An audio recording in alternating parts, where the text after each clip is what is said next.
Hi, I'm James Lamont, Fellow at the Vadine Center for Rural Economic Development at the University of Minnesota Crookston. Today, we're going to talk about nitrogen in agriculture, as well as the challenges and changes that are occurring in this space.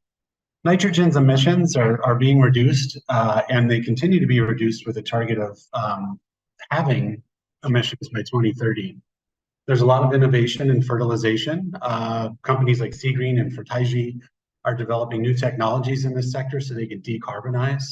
The EU, one of the largest producers and or users of nitrogen for agricultural purposes, applies roughly 11 million tons annually, contributing roughly 13% to the continent's greenhouse gas emissions. The economic impact, as you can imagine, given that we saw major increases due to high natural gas prices, and the Russian-Ukraine war saw 150% increase. So there's actually an expedited process right now to try to get off of nitrogen.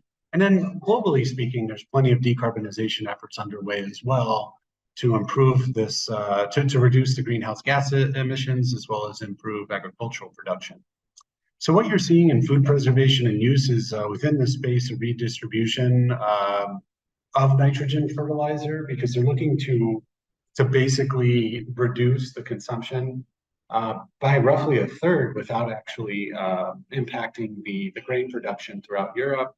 Obviously, there are environmental concerns because of the large contributions to climate change, pollution, and even to some degree ozone layer degradation. And some of this regional redistribution would help high-use areas like North America and Europe use less, such as areas like sub-Saharan Africa. And we're seeing a lot of this being driven by technological efforts as well as advances and generators that aren't necessarily as bad for the environment, like food waste and whatnot, so that during the transport of this particular gas you're seeing, or a fertilization method, you're seeing a reduction in greenhouse gases. And then obviously there's a realization of major economic and ecological advantages. This is kind of the trajectory. One, it helps kind of move us off conflict-driven resources, but two, it mitigates perhaps a majority of greenhouse gases that are being emitted through crop production throughout the world. Thank you for joining me.